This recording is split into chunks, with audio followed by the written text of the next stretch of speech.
What's going on, everybody? Welcome into another episode of Lutties-lookback. My name is Nick Luttrell. We got a fun show this week. We'll talk some MLB draft, some college basketball, and then we'll finish up with the top 5 moments from the Arkansas athletic season. It'll be a lot of fun. Let's first start with our headlines from the week.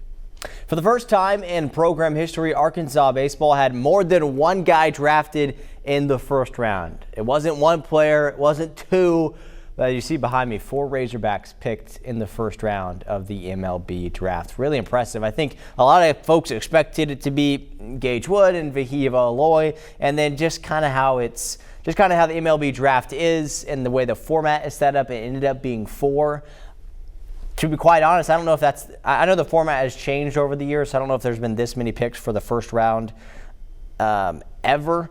Because when you look at Zach Root and Charles Davalon, who had pick 40 and 41, if you compare that to NFL terms or how many actual baseball teams there is, that'd technically be like a round 2. But hey, we're saying it's the first time there's ever been more than one Razorback picked in the first round, and that's definitely true. Gage Wood, the 26th overall pick to the Philadelphia Phillies, right where people thought he would be, at least where people thought he would be after the College World Series. It's amazing what he has done and his draft stock and draft profile has accomplished in the last month or two. I think before the College World Series or before the postseason, I think he was supposed to be a guy, definitely a day 2 draft pick, maybe like 4th round. That's kind of where people thought he might be. And then he had a really good regional performance against Creighton. And then, of course, in the College World Series, he had the no-hitter, which just skyrocketed him and got him from a slot value pick of $1 million to now $3.5 million, which is incredible and amazing for a guy that just a kid from Batesville, Arkansas, a small town in Arkansas. Now he's going to be making a lot of money. So that's Gage Wood. Vahiva Aloy, a few picks after him, drafted to the Baltimore Orioles. Cool for him because he can, if he goes through their minor league system and gets to the major leagues, he could be playing with Heston Kjerstad, former Razorback who played about 5 years ago for the Razorbacks. So that would be cool. A quick thing on Vahiva Aloy. I think people were talking about this. He's got picked 31 overall in the draft. Maybe that's a little bit rare for a guy who was the best player in college baseball a season ago. Sometimes that's just what happens. It seemed to me, based on what I heard from reading things online and from scouts and stuff like that, it seemed like everything was perfect for him. Everything was really good. His swing and miss combination, which is something I feel like you normally talk about with pitchers, but it was talked about with Vahiva Aloy because he struck out a little bit too many times than you wanted to strike out for a guy who you want to be on your on your team, So that was the only downside, and I think that's why he fell, because he was projected anywhere from pick 17 to 25. Ended up falling to 31, not the biggest of deals. He's still going to be making $3 million plus. Obviously, that's a signing bonus, is $3 million, so crazy. Gage Wood, Vahiva Aloy, and then later on Sunday night, Zach Root and Charles Davalon, back-to-back picks by the Dodgers. I should have had Tyler Cass join my show this week because that would have been really fun. Tyler is from that area and obviously a very big Dodgers fan. They're the reigning World Series champs. It would have been fun to have Tyler on. I'm sure he's really excited to have 2 former Razorbacks going to be playing for the Dodgers. You never know what happens with baseball. They could start out being drafted by the Dodgers, and by the time these guys get to the major leagues, they could be playing for another team. It's what happens. But it is cool that they both got drafted by the Dodgers and a really good Dodgers team. So will that make it a little bit harder to climb up the ranks? Possibly. But when they do make it to the major leagues, they got a pretty good team that they're playing for. No matter if it's a down year for the Dodgers or not. Like, it's the LA Dodgers. That's one of the premier baseball powerhouses in the major leagues. So 4 guys picked in the MLB draft. Really impressive what Razorback baseball was able to do this season and do in the MLB draft. So those are the 4 guys. Let's go and take a look at the rest of the Arkansas picks that got chosen in the MLB draft. You see it on their screen. And we're just for clarification, we're just going to talk about the guys who played on Arkansas last season that got drafted. I'm not even going to touch it. It's just too complicated to touch the guys who are in the portal that committed to Arkansas that got drafted. There's a few of them. Or the guys that were high schoolers that got drafted that may not make it to the campus. We might talk about that at a later date, but that's a little too complicated. We're going to talk about the players who played last year, the names that you know, So let's start with top and go to the bottom. You see it on your screen. Christian Fouch was the next one. He was the 5th Razorback pick in the draft by the Red Sox. Pick number 148. Of course, Fouch is that closer guy who can come in and give you a lot of speed. And if he can have his, number 2 or number 3 pitch working, he's a really, really talented and impressive pitcher that the Red Sox are getting. Aiden Jimenez was probably the shock of the draft as far as Razorback players go. He was not picked or projected to be in the top 50, I don't think, as far as picks. And he overachieved where he was supposed to go. So Kansas City obviously saw something in Jimenez that some other scouts and some other people did not. And the good thing for Aiden Jimenez is he's going to be making himself a lot of money, and he's going to be playing Major League Ball someday, and a lot sooner than he might have thought. The bad news for Arkansas fans, that's a for sure one that we won't see back next season, that people thought would be back next season. So that's unfortunate to be a Razorback fan and to see that name go that early in the draft. He won't be back. And another clarification, the further on you get in this list, the less likely they are to actually go through with the draft and sign their contract. That's an important thing to remember with the MLB draft, is just because these guys got drafted doesn't mean they're going to go play for that team. They could choose to not sign and go back to Arkansas for another year. It's unlikely with a lot of these names that you see on your screen, but it could happen. It won't happen with probably the first 5 that you see. Maybe a Justin Thomas or Parker Coyle could choose not to sign that contract, come back and make some money for Arkansas, and then maybe get drafted the next year, a higher draft pick. It's a possibility. That's a possibility. But yeah, Christian Fouch, Aiden Jimenez, Landon Bilecheese, the Ohio State transfer who played for Arkansas this season. He was the number 3 starter for the Razorbacks for a lot of the season, and then he got put through the bullpen. Kind of had an up and down year. He finished it off with a great performance. I think it was against LSU. One of the last 2 games that Arkansas played the College World Series. He's headed to Atlanta for the Braves, pick 187. Then Brent Iredale, the Australian, is headed to Pittsburgh. I may have a typo there. I don't know if Iredale and Bybee both went to the Pirates, so I might have to fix that. But Brent Iredale to the Pirates, pick 203, and then Bybee soon thereafter. Justin Thomas headed to Houston, pick number 336. Again, a guy who might not sign that contract, could come back for one more season for the Razorbacks. I kind of doubt it, but it's hard to tell at this point. It just gets complicated. And then the last one you see on there, Parker Coyle had a great year for the Razorbacks. Was out for most of the year with an injury, but the times he did play was spectacular, and he's a lefty, so that always helps when you're trying to make your way through the ranks, trying to get drafted. Obviously, that is pick 485. That's not going to get you a ton of money, so I do wonder if he's a guy who would come back for next season. Based on what I'm seeing, it doesn't seem like that, but again, there is hope that Parker Coyle, maybe a Justin Thomas could come back for next season. So that's kind of a look and overview of the MLB draft, of the Razorbacks that got drafted in the MLB draft. Our second headline is Arkansas basketball having an open practice to the media last week. So it wasn't to you guys, to the public. It was just exclusive media. Now, of course, I am 3 hours away from where that practice was being held, so I wasn't there, but I watched a lot of practice footage. I listened to another podcast that helped me see that was there. If you don't know who the guys that are Locked On Razorbacks, who we have a partnership with at THV11, John Neighbors and his crew do a good job. He's got another podcast, Inside Arkansas, that does a really good job of breaking all this stuff down. So if you watch my show, you should all don't go watch them instead of me, but watch them in addition to, because they do a really good job. So shout out to them. But watching them and some of the content that they put out, I was able to see, okay, here's some of the takeaways. So before we hear from Coach Cal, I'm going to give you my 3 big takeaways, the 3 biggest things that I noticed, that I saw, that other people kind of saw, that I was reading, that I also saw in practice footage from this past weeks of practice. The first one was the biggest one, and that's Trevin Brazile, a guy who has been with the Razorbacks. This will be, I think, his 4th season with Arkansas, which is crazy in this landscape of college basketball. For a player to be playing his 4th year at Arkansas is nuts, but he's back for another year. Didn't go NBA draft. He was really good at one point. He was expected to be NBA draft, and then he just hasn't gotten back to that potential. But it seems like this upcoming year, obviously it's his last chance. He's a redshirt senior, I believe, maybe a redshirt junior, but it's all this is going to be his last year.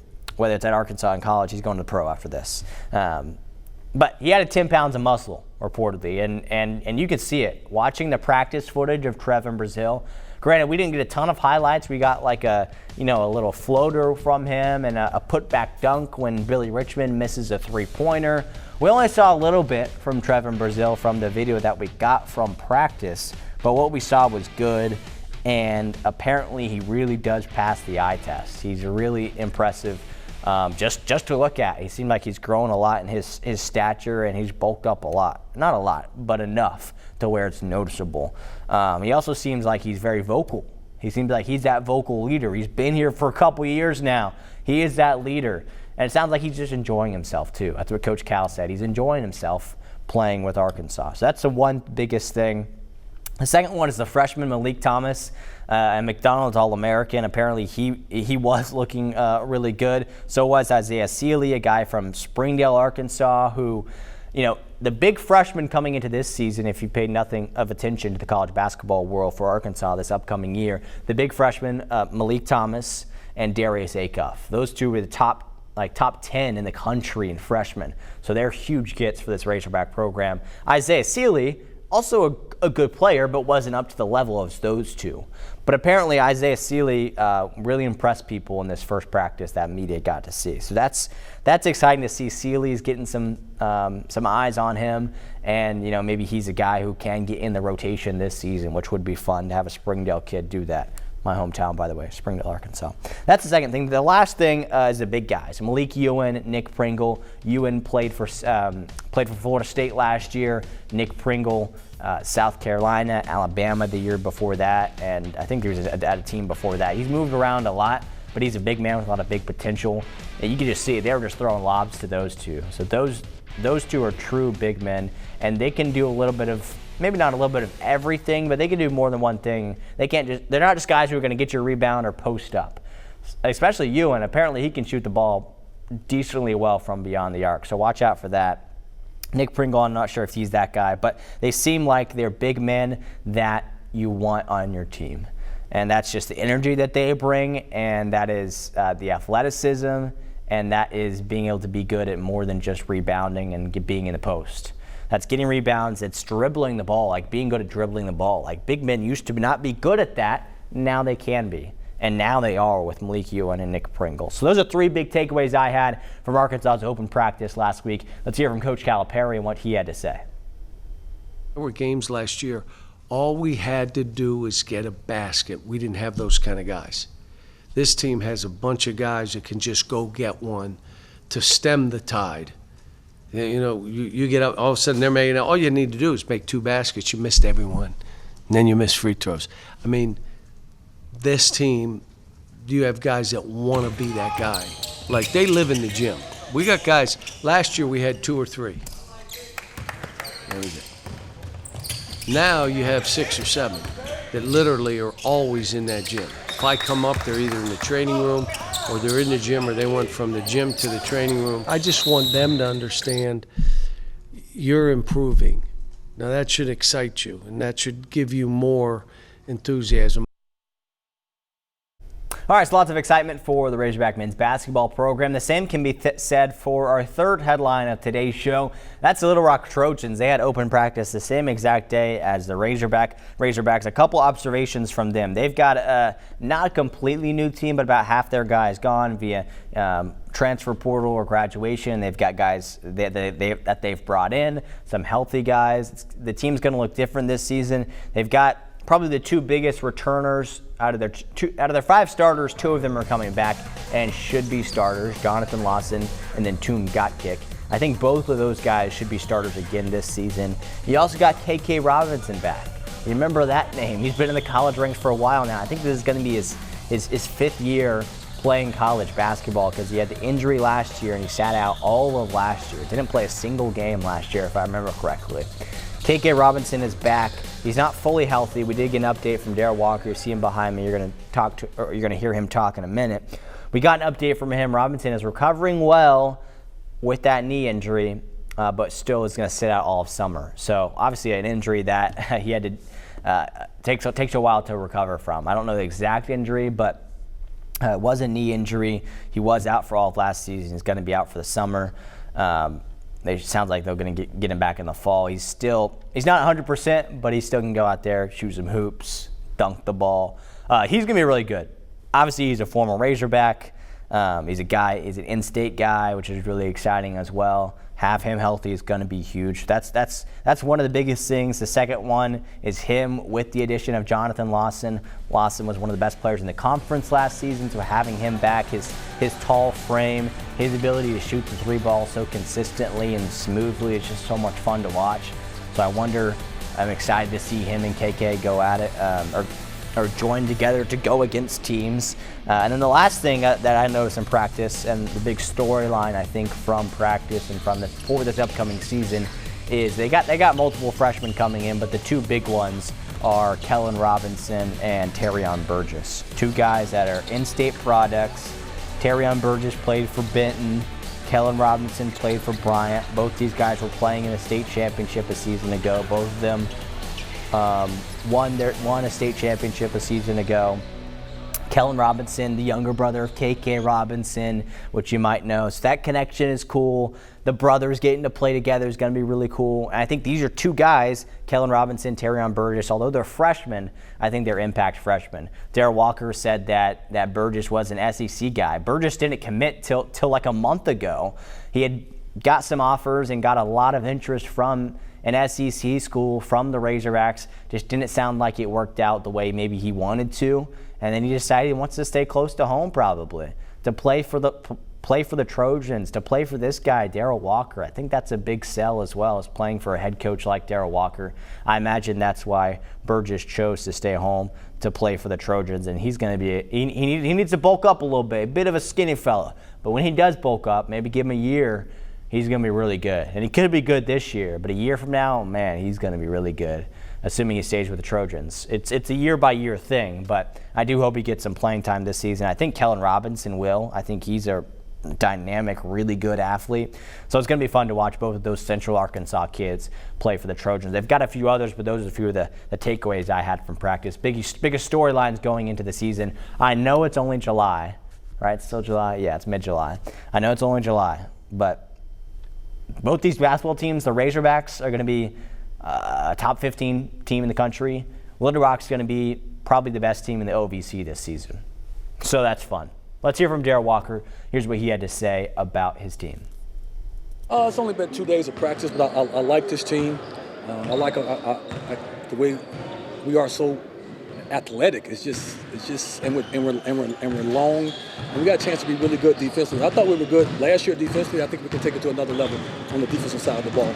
With me, it's been all about the defense, working on our pick and roll defense, working on our half-court defense, a lot of shell drill, contesting shots. And like I said, last year we were ranked pretty high defensively for a long time with a short-handed team. So with this team, with the length and athleticism that we have, I expect us to be pretty good defensively. And I'm excited about this group. It's a good group. They're easy to coach, and they're going to be exciting to come watch play. It's going to always be expectations. I try to don't get too high and don't get too low. We got a good basketball team. We got a chance to compete for the OVC, and our goal is to get to the NCAA tournament. It's been a hard road for us to get there. If it was so easy to get to the NCAA tournament, everybody would go every year, especially in a one-bid league. So it's hard to do, and you have to have your team playing at the right time when you go into the tournament. That's the most important thing.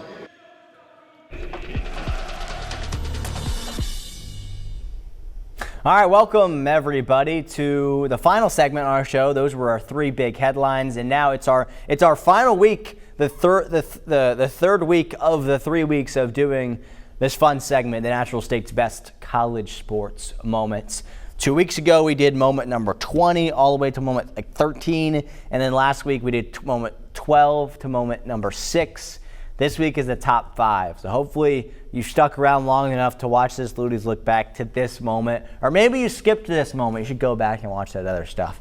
Or just watch this because it's going to be fun. We're going to talk about the best moments. Now, I know it wasn't perfect in all of the sports moments for the past year, but these 5 were really exciting. And you may disagree with me on how I order these 5, and we'll get to that at the end a little bit. But here we go. Let's start with moment number 5 of the best moments. By the way, all of these are Razorback moments because those were just the best in my opinion. It's my show. I can give my opinion, okay? Moment number 5, Arkansas's win against Kentucky in Rupp Arena. Wasn't that a great moment? Right? Arkansas was 1-5 heading into the season, or heading into this game against the Wildcats. Nobody thought they were going to win. Everything and everybody was focused on John Calipari. His return to Lexington, that's what it was focused on. So if you thought if he could motivate his team for any game, it would be this one. But at the same time, you're like, Kentucky's really good. Arkansas is kind of not good this year. They were 1-5 in the SEC. It was about the worst basketball I've seen, and you just couldn't believe it because it was a Coach Cal team, and it was a team with so much promise and with so much potential, and they just were not living up to it until this game. Everything changed when Arkansas beat Kentucky. It was a moment that was historic for Arkansas basketball. They won the game 89-79. For every punch that Kentucky threw, Arkansas punched back. They won in Rupp Arena, in Coach Cal's return to Lexington. And it was awesome. It was more than worthy of moment number 5. I think one of the biggest things I noticed in that game was the effort. From that moment on, they brought the effort. Something changed in that team after they won that game. They probably saw, hey, we can beat one of the best teams in the country.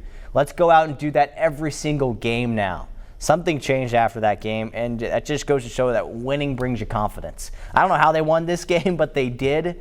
Coach Cal motivated his team. They did it for Calipari because they recognized how much it meant to him. They had effort, and they just shot the ball incredibly well. They shot 52% from beyond the arc, which is laughable. Incredible. Maybe not laughable, but it's pretty impressive for them to shoot that well from beyond the arc because they had not been shooting the 3-ball well at all the entire season, and they did it in this game, and they won this game, and it was a great moment. And I remember asking, I actually went back and watched, and you can too. I can't remember which Lutties Look Back it was exactly. If you go to YouTube or go on Plus and look it up, you can probably find it, but I asked one of my 3 big things. I was like, is this sustainable? You know, they shot the ball really well, but is this sustainable going forward? And it's kind of cool to look back at that now and be like, yeah, Nick, it was sustainable. It was sustainable.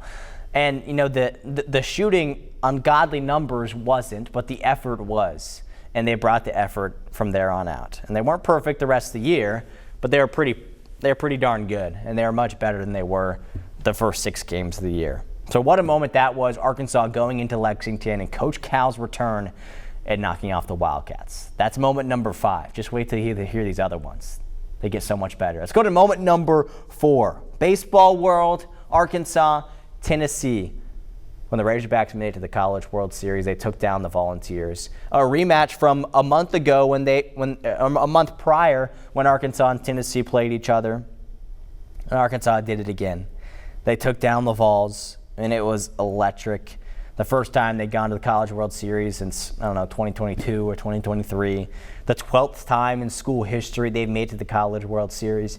And it just made it that much sweeter that they beat Tennessee, that they beat Coach Vitello, that they beat their rivals. You know, that's their rivals in baseball, right? It's Tennessee. And Arkansas did it against a Vols team that was the defending national champs.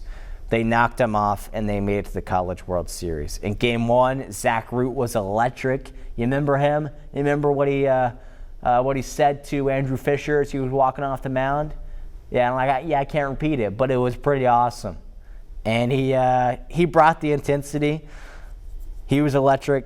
Only had 6 strikeouts, but only 1 earned run. Then Gackle came in and dominated. That was Game 1. Game 2, the bats were popping and rocking against Liam Doyle. And Liam Doyle was the number 5 pick in the MLB draft. And Arkansas bats, they dominated him. They were one of the best teams in the country this season.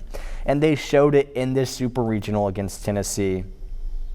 They dominated Liam Doyle with their bats, and they won the Super Regional. And it was a thrilling moment.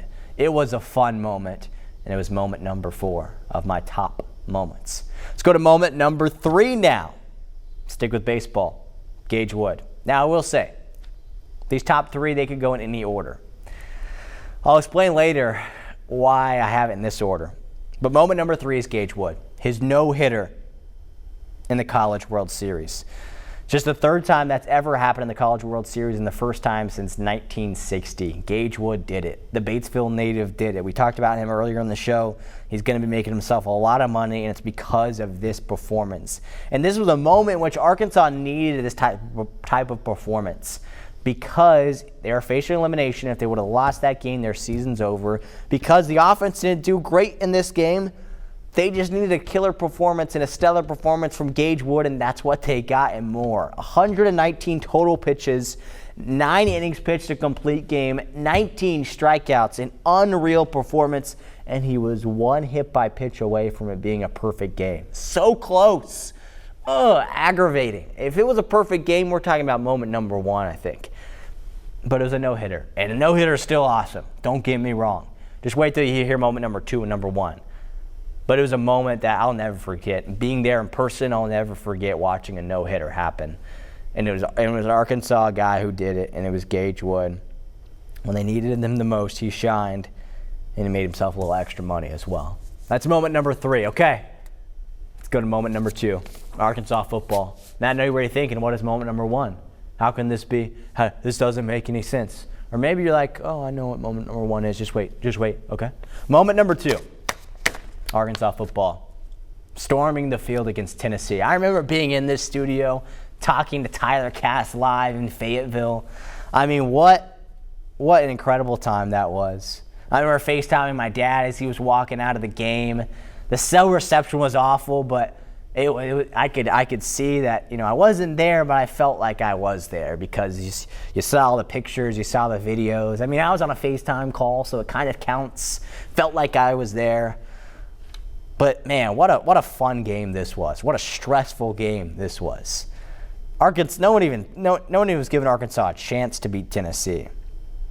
They had their A1 crew there for ESPN, so they knew it was a big game. But then Arkansas fell down 14-3, and they looked dead in the water.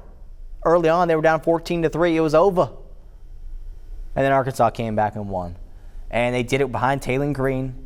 At that time, it was his best performance of the season. My Lutties look back prior to that, I was saying, Taylor, just throw the ball away if you need to. Just make smarter decisions. And he may have watched this show, probably not. He might have, because he did that, and he played such a good game until he got hurt. And that stunk when Taylor Green got hurt. Then Malachi Singleton came in, and he wasn't great, but he led them down the field, and he scored the game-winning touchdown with 35 seconds left. And that was awesome. And then the Arkansas defense held on to win. Because this game, the Tennessee game, was won by the Arkansas defense. I hope there's moments this upcoming season when I can say that. I'm not confident in some aspects of this Arkansas defense going forward. We'll talk about that next week's show. But this moment was legendary. It was awesome. You think about it in context of Sam Pittman's job. If you're a Sam Pittman hater, you're not going to like this. If Arkansas loses this game, they don't make a bowl game, right? And Sam Pittman may not still have his job. I think it saved his job, and I said that at the time, and I still say that now. A win like this saves your job. And I don't know. It was a good moment. I'll focus on the positives. Anytime you storm the field is a great moment and worthy of a top 5 moment. Okay, but there is something better than that. There is something better. That's moment number 2. Moment number 1, Arkansas basketball. Their win to advance to the Sweet 16 against St. John's. Now, I know what you're going to say, that maybe could have been different moments, or maybe you agree with me. If you agree with me, then great, let's be best friends. Give me a call.